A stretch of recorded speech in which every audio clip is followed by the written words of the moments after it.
전 세계가 경악했습니다. 세계 최고층 쌍둥이 타워, 한국이 건설 중인 타워가 기울었다는 충격적인 뉴스. 국제 언론은 앞다퉈 한국의 실패를 보도했습니다. 하지만 폭풍우가 몰아치던 그날 모든 것이 뒤바뀌었습니다. 도대체 무엇이 그날을 바꿨을까요? 세계 건축계를 뒤흔든 그 놀라운 승리의 순간 지금 시작합니다. 여기서 잠깐 좋아요와 구독 버튼 눌러주는 센스. 안녕하세요. 저는 아즈만 빈 유수프입니다. 말레이시아 정부가 야심차게 추진하는 세계 최고층 쌍둥이 타워 프로젝트의 총감독을 맡게 됐습니다. 이 프로젝트는 단순한 건물이 아닙니다. 우리 말레이시아의 자존심이자 미래를 향한 도약이죠. 국제 언론들은 매일같이 진행 상황을 보도하고 있습니다. 어깨가 무겁습니다.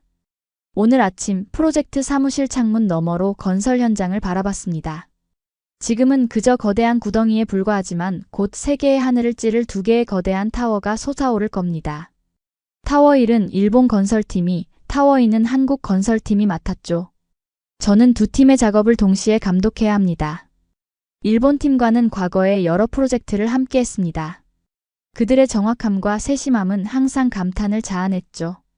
고바야시 켄지 현장 소장은 오늘도 완벽한 정장 차림으로 미팅에 나타났습니다. 그의 팀이 준비한 설계도와 시공 계획은 예술 작품처럼 정교했습니다. 아즈만 감독님, 저희 일본 팀은 100년 이상의 초고층 건축 경험을 가지고 있습니다. 안심하셔도 됩니다. 고바야시의 말에 고개를 끄덕였습니다. 그의 자신감은 근거가 있었습니다. 일본은 오랫동안 아시아 건설 기술의 선두주자였으니까요. 그리고 또 다른 팀, 한국의 삼성물산이 있습니다. 그들의 현장 소장 강준호는 첫 만남부터 고바야시와는 완전히 달랐습니다. 고바야시가 화려한 프레젠테이션으로 시작했다면 강준호는 간결한 인사 후 바로 시공 현장으로 향했죠. 보고서보다 현장이 중요합니다. 같이 가시죠. 강준호의 손은 거칠었습니다. 수십 년간 현장에서 직접 일한 흔적이었겠죠.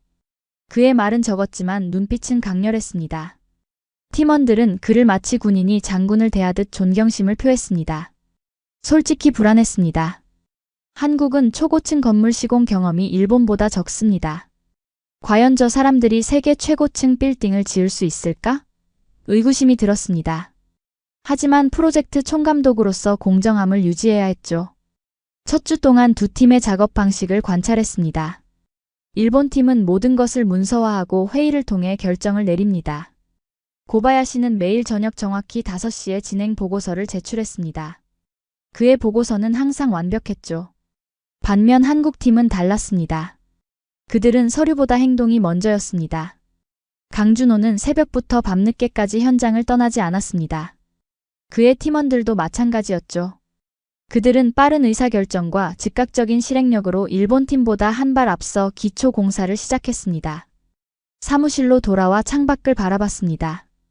타워 1과 타워 2가 들어설 자리는 아직 평평한 땅일 뿐이지만 이미 두 팀의 색깔이 드러나고 있었습니다. 일본 팀의 구역은 깔끔하게 정리되어 있고 한국 팀의 구역은 분주하게 움직이는 중장비와 인부들로 활기찼습니다. 이 프로젝트의 결과가 어떻게 될지 정말 궁금하군요. 제 옆에 선 부감독이 말했습니다.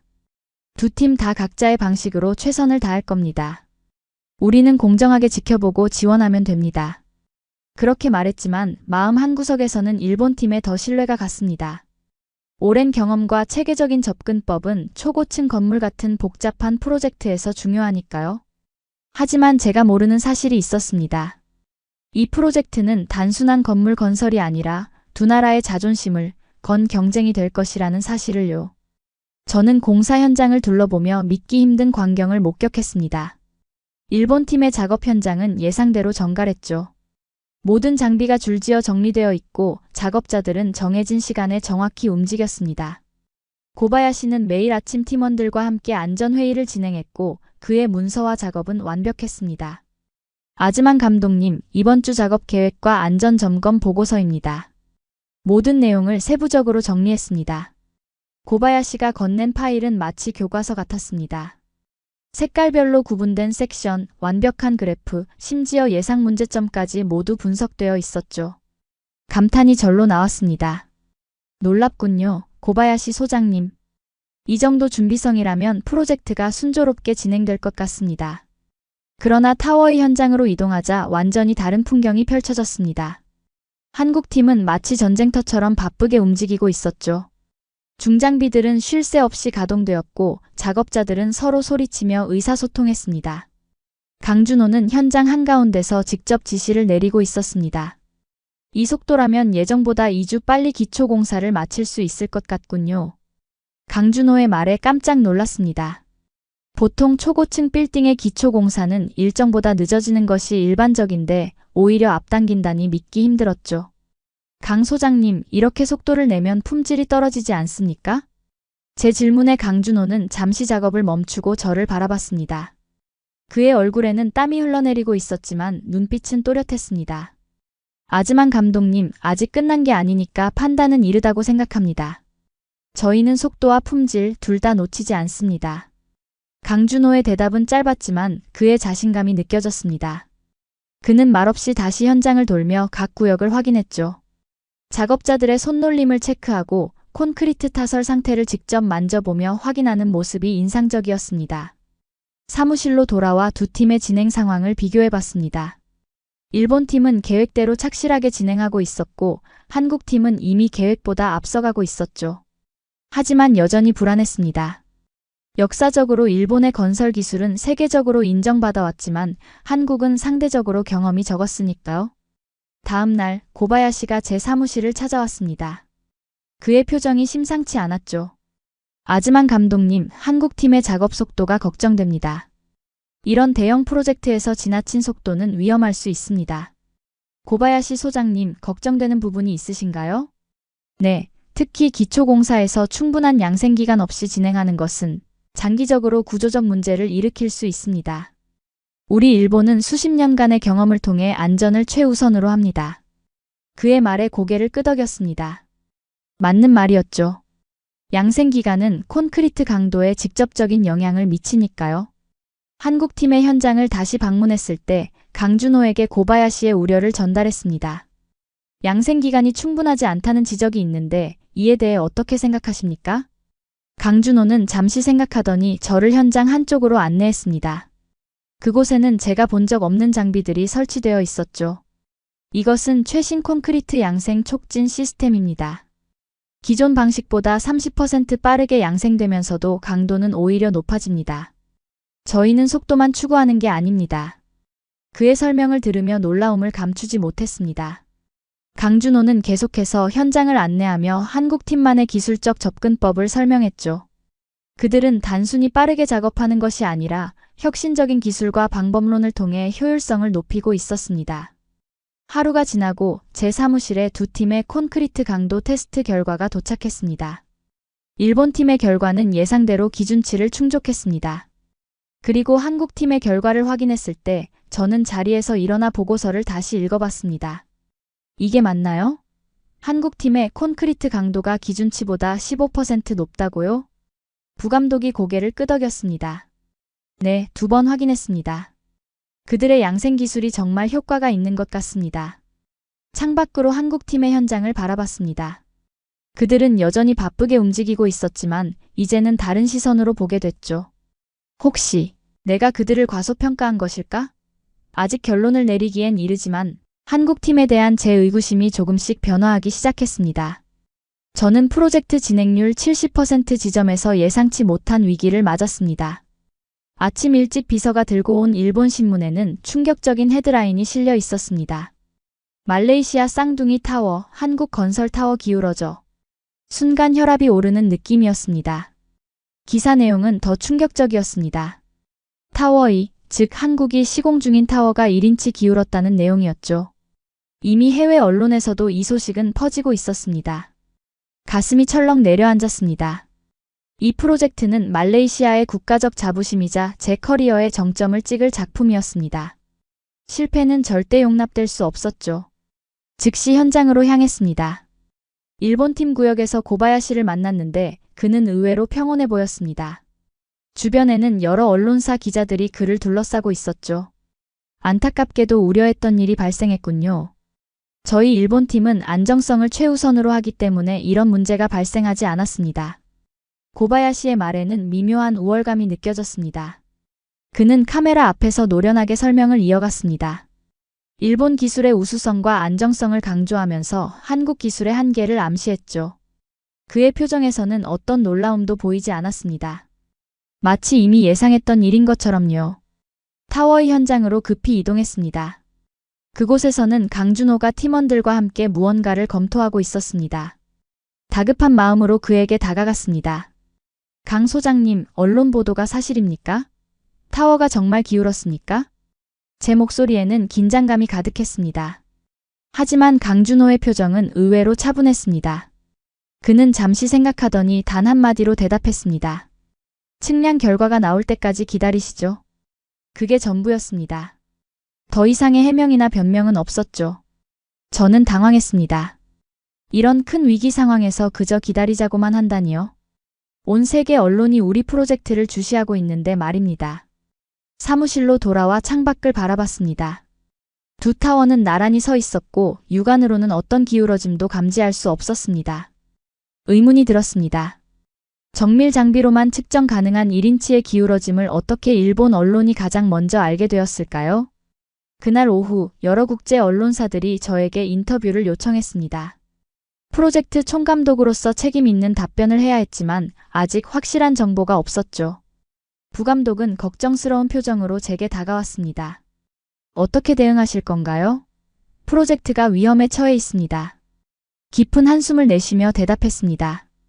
독립적인 측량 결과가 나올 때까지 기다릴 겁니다. 그 전에는 어떤 공식 입장도 내지 않겠습니다. 하지만 마음속으로는 이미 실망감이 가득했습니다. 역시 우려했던 일이 일어났구나. 한국팀의 빠른 시공 속도가 결국 문제를 일으켰구나. 그런 생각이 들었죠. 저녁이 되어 사무실로 돌아가는 길에 타워의 현장을 다시 지나갔습니다. 강준호는 홀로 타워 아래에 서서 위를 올려다보고 있었습니다. 그의 뒷모습에는 흔들림이 없었습니다. 오히려 확신에 찬 듯한 모습이었죠. 강준호가 저를 발견하고 다가왔습니다. 그의 눈빛은 여전히 단단했습니다. 측량팀이 곧 결과를 가지고 올 겁니다. 회의실에서 기다리시지요. 저는 그를 따라 회의실로 향했습니다. 이제 곧 진실이 밝혀질 것입니다. 한국팀의 실패인지 아니면 다른 무언가가 있는지 말이죠. 제 불안감은 점점 커져갔습니다. 이 프로젝트의 성패가 오늘 저녁에 결정될지도 모릅니다. 저는 회의실에 앉아 측량 결과를 기다리는 동안 벽에 걸린 사진들을 바라봤습니다. 그중 한 장이 제 시선을 사로잡았습니다. 중동의 어느 프로젝트 현장에서 찍힌 단체 사진이었습니다. 자세히 보니 놀라운 사실을 발견했습니다. 사진 속에는 젊은 시절의 강준호와 고바야시가 나란히 서 있었습니다. 두 사람은 함께 일했던 적이 있었던 겁니다. 이런 사실을 몰랐습니다. 강준호와 고바야시는 한 번도 과거의 인연을 언급한 적이 없었죠. 사진을 더 자세히 살펴보니 두 사람은 서로 어깨를 걸치고 웃고 있었습니다. 한때는 동료였던 사이였던 겁니다. 측량팀을 기다리는 동안 저는 고바야시에게 전화를 걸었습니다. 그와 강준호의 관계가 궁금했습니다. 고바야시 소장님, 혹시 강준호 소장님과 예전에 함께 일했던 적이 있습니까? 전화 너머로 잠시 침묵이 흘렀습니다. 네, 15년 전 사우디아라비아 프로젝트에서요. 왜 물으시죠? 그냥 궁금해서요. 두 분이 서로 아는 사이인지 몰랐습니다. 고바야시의 목소리에 미묘한 변화가 느껴졌습니다. 아즈만 감독님, 우리는 기술 아닌 명예 싸움을 하고 있습니다. 이번 프로젝트는 단순한 건물이 아니라 두 나라의 자존심이 걸린 일이니까요. 그의 말에 의아했지만 더 묻지 않고 전화를 끊었습니다. 뭔가 두 사람 사이에 알 수 없는 감정이 있는 것 같았습니다. 경쟁이나 라이벌 의식 같은 건 말이죠. 회의실을 나와 두 타워 건설 현장을 천천히 둘러봤습니다. 일본 팀의 구역은 항상 그랬듯이 정돈되어 있었습니다. 그들의 자료실에 들어가 보니 벽면 전체가 도표와 그래프로 가득했습니다. 모든 것이 수치화되고 문서화되어 있었죠. 고바야시의 책상 위에는 화려한 프레젠테이션 자료가 준비되어 있었습니다. 언론 대응용인 듯 했습니다. 한국팀의 구역으로 이동했습니다. 그곳은 완전히 달랐습니다. 모든 것이 움직이고 있었죠. 작업자들은 쉬지 않고 일하고 있었고 소음과 먼지 속에서도 작업은 계속되고 있었습니다. 언론 보도에도 불구하고 그들은 일상적인 업무를 진행하고 있었던 겁니다. 강준호의 사무실을 들여다봤습니다. 그의 책상은 소박했습니다. 화려한 장식이나 문서 대신 간단한 도면과 몇 장의 사진만이 있었죠. 그중 하나는 고바야시와 함께 찍은 사진이었습니다. 사진 아래에는 작은 글씨로 무언가 적혀 있었지만 한국어라 읽을 수 없었습니다. 저는 혼란스러웠습니다. 한쪽에서는 완벽한 문서와 화려한 프레젠테이션으로 보이는 일본팀, 다른 쪽에서는 무언가를 끊임없이 만들어내는 한국팀. 두 팀의 접근 방식은 너무나 달랐습니다. 도대체 어느 쪽이 옳은 걸까요? 부감독이 저에게 다가왔습니다. 아즈만 감독님, 측량팀이 도착했습니다. 회의실로 돌아가시죠. 회의실로 향하는 길에 고바야시를 마주쳤습니다. 그는 자신감 넘치는 미소를 지으며 저에게 인사했습니다. 아즈만 감독님, 측량 결과가 나온다면 제게도 알려주시겠습니까? 일본 팀도 프로젝트의 안전을 위해 알아야 할 필요가 있습니다. 고개를 끄덕였지만 그의 태도에 의문이 들었습니다. 왜 그렇게 자신만만한 걸까요? 마치 이미 결과를 알고 있는 것처럼 보였습니다. 회의실에 도착하자 독립측량팀의 책임자가 서류를 정리하고 있었습니다. 강준호도 그 자리에 있었습니다. 그의 표정은 여전히 담담했죠.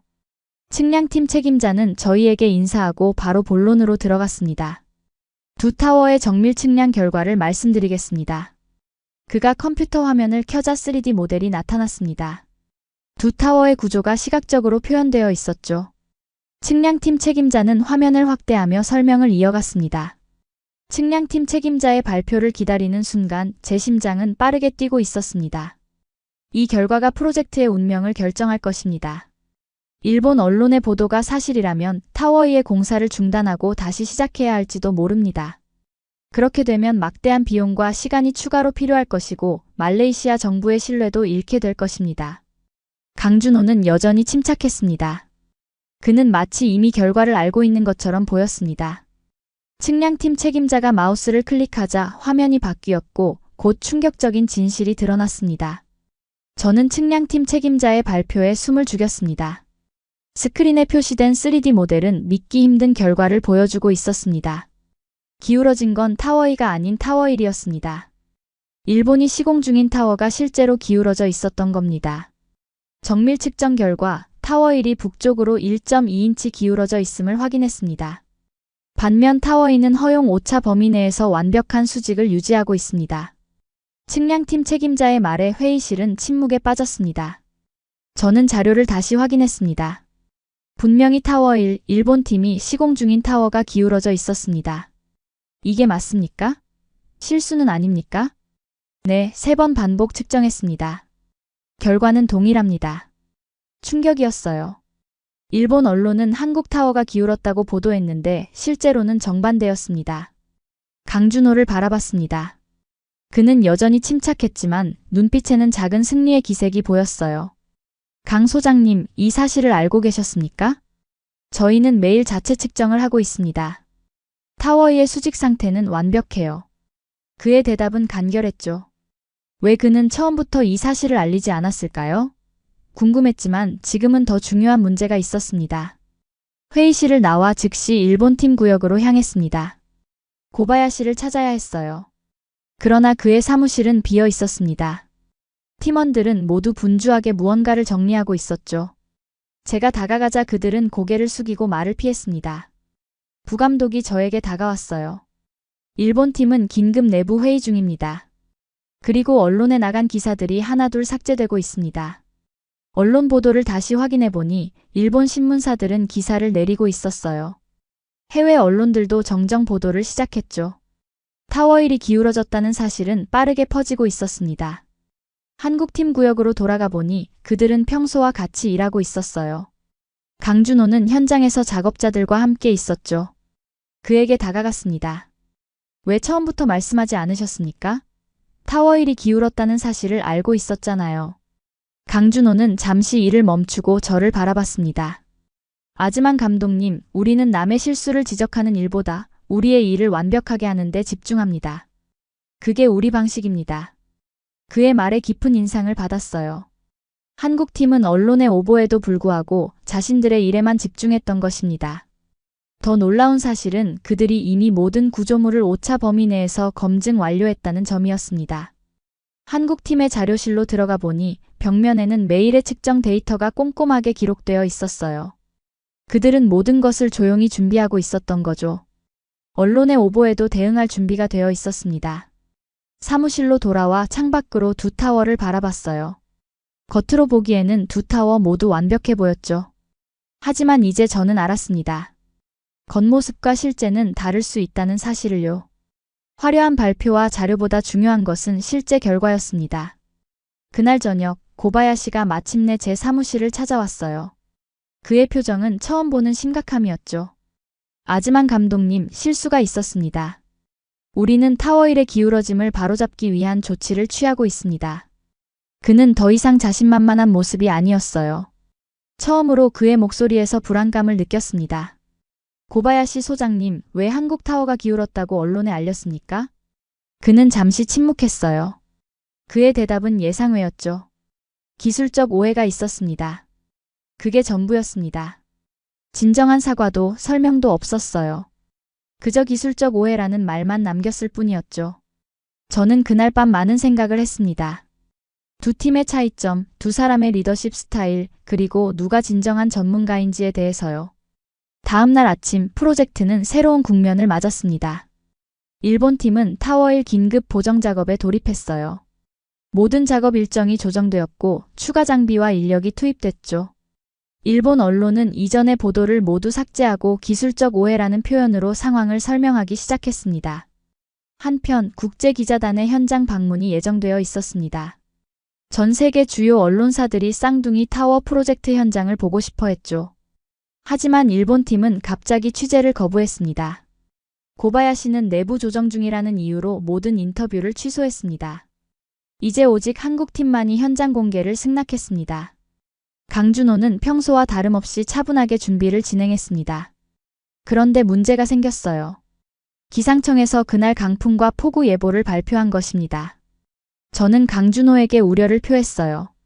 이런 날 시연을 강행해도 되겠습니까? 안전 문제가 있을 수 있습니다.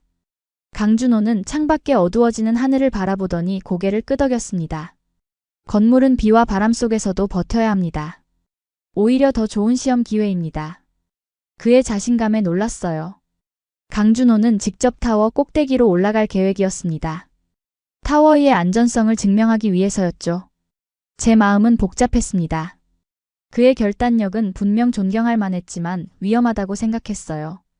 오후가 되자 하늘은 더욱 어두워졌습니다. 비가 내리기 시작했고 바람은 점점 강해졌죠. 국제기자단은 예정대로 도착했습니다. 그들은 비옷을 입고 카메라를 방수 커버로 감싸고 있었습니다. 저는 그들을 맞이하며 상황을 설명했습니다. 타워 1의 기울어짐과 일본 팀의 취재 거부에 대해서요. 기자들은 호기심 어린 눈으로 두 타워를 번갈아 바라봤습니다. 육안으로는 두 타워의 차이점을 알아볼 수 없었죠. 강준호가 기자단 앞에 섰습니다. 그는 우비도 쓰지 않은 채 비를 맞으며 서 있었어요. 여러분, 오늘 타워 2의 안전성을 직접 확인하실 수 있습니다. 저희는 어떤 날씨 조건에서도 완벽한 구조를 유지합니다. 그는 뒤돌아 타워 입구로 향했죠. 기자들은 서로 놀란 눈빛을 교환했습니다. 이런 악천 후에 타워 꼭대기로 올라간다는 계획은 무모해 보였을 테니까요. 저는 결단을 내려야 했습니다. 이 시연을 허락할 것인가, 아니면 안전상의 이유로 중단시킬 것인가? 잠시 고민하다가 강준호를 따라 타워 입구로 향했습니다. 그의 자신감 뒤에는 분명 근거가 있을 테니까요. 엘리베이터를 타고 올라가는 동안 창밖으로 비가 거세게 내리는 모습이 보였습니다. 70층을 지나자 바람 소리가 더욱 크게 들렸어요. 강준호의 표정은 여전히 평온했죠. 정말 괜찮은 겁니까? 이런 날씨에서는 위험할 수 있습니다. 강준호는 미소를 지었어요. 그것은 제가 처음 보는 표정이었습니다. 우리는 이런 조건을 모두 계산해 넣었습니다. 바람이 최대 속도로 불어도 타워는 흔들리지 않아요. 마침내 전망대에 도착했습니다. 유리창 너머로 폭풍우 속의 도시가 보였어요. 기자들은 경외심을 감추지 못했죠. 우리가 서 있는 타워에는 바람 속에서도 놀라울 정도로 안정적이었습니다. 강준호는 기자들에게 구조 설계도를 보여주기 시작했어요. 특수 제작된 철골 구조와 풍압을 분산시키는 시스템에 대해 설명했죠. 이런 악천후에서도 건물이 안정적인 이유를 자세히 설명했습니다. 폭우는 계속되었지만 기자단의 방문은 성공적으로 진행되었어요. 타워위의 전망대에서 바라본 도시 풍경은 비에 젖은 채로도 아름다웠죠. 더 중요한 것은 이런 악천후에도 타워위가 완벽한 수직과 견고성을 유지했다는 점이었습니다. 전망대에서 내려온 후 기자들은 자연스럽게 타워 1쪽으로 관심을 돌렸어요. 그곳에서는 임시 보정용 기둥 설치 작업이 한창이었습니다. 일본 팀은 비상 상황에 대처하고 있었고 그 모습이 기자들의 카메라에 담겼어요. 저녁 뉴스에는 두 타워에 대비되는 모습이 전 세계에 방송되었습니다. 폭풍우 속에서도 견고한 한국의 타워 2와 보정 작업 중인 일본의 타워 1. 이 이미지는 강력했어요. 해외 언론들은 앞다투어 이 소식을 보도했고 한국 기술의 우수성에 주목하기 시작했죠. 다음 날 아침 프로젝트 사무실에서 공식 기자회견이 열렸습니다. 모든 언론사들이 자리를 가득 메웠죠. 저는 프로젝트 총감독으로서 공식 발표를 해야 했어요. 단상에 올라 마이크 앞에 섰을 때 지난 몇 개월간의 일들이 머릿속을 스쳐 지나갔습니다. 처음에 가졌던 의구심, 일본 기술에 대한 맹신, 그리고 한국팀에 대한 편견. 모든 것이 이제는 달라졌어요. 여러분, 오늘 저는 솔직하게 말씀드리겠습니다. 저는 처음 이 프로젝트를 시작할 때 일본을 믿었습니다. 그들의 오랜 경험과 명성을 신뢰했죠. 하지만 오늘 이 타워는 한국 기술의 승리를 증명했습니다. 저의 발표에 기자실은 조용해졌어요. 모두가 집중하고 있었죠. 우리는 때로 겉모습에 속습니다. 화려한 프레젠테이션과 오랜 역사가 항상 최고의 결과를 보장하지는 않습니다. 중요한 것은 실제 행동과 결과입니다.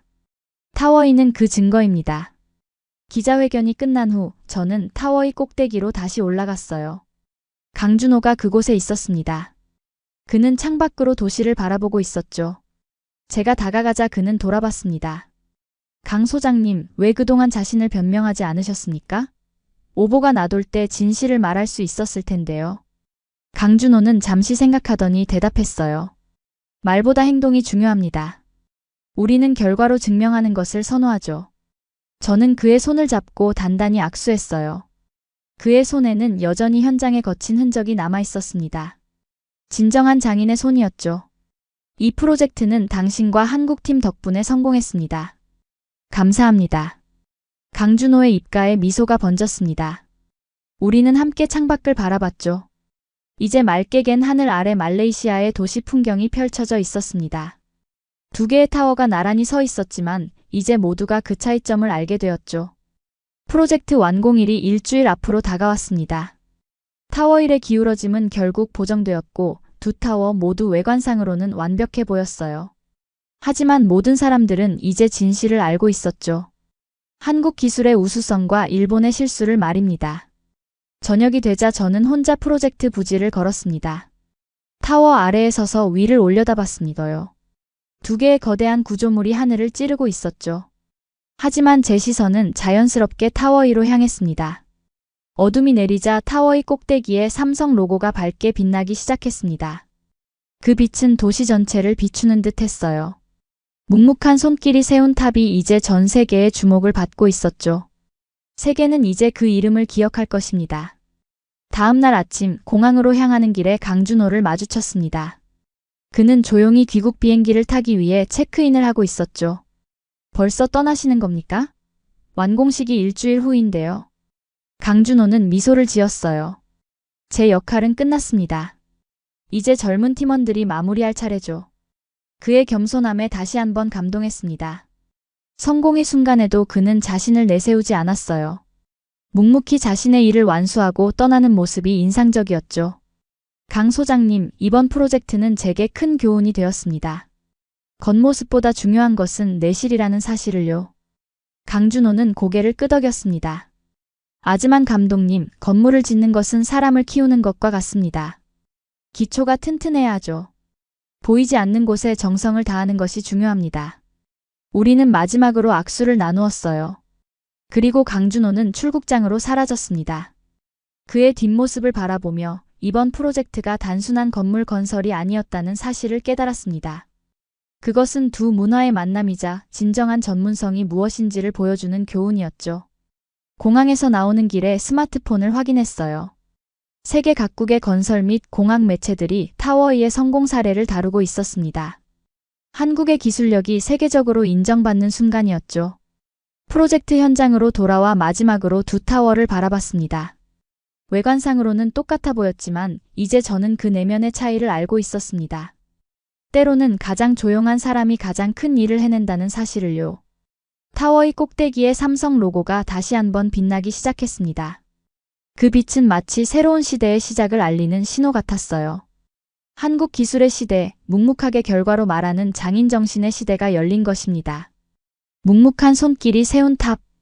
세계는 이제 그 이름을 기억한다. 저는 마음속으로 되뇌었죠. 이 경험은 제 인생에서 가장 값진 교훈이 되었습니다. 진정한 전문가는 자신을 과시하지 않고 결과로 증명한다는 사실을요. 마치 강준호처럼 말입니다. 오늘의 사연은 어떠셨나요? 이번 영상을 어떻게 생각하시는지 댓글로 의견을 남겨주시고 좋아요를 눌러주세요. 다음에도 더 흥미진진한 사연으로 찾아뵙겠습니다. 여러분의 사연 제작소 감동 나누기였습니다. 감사합니다.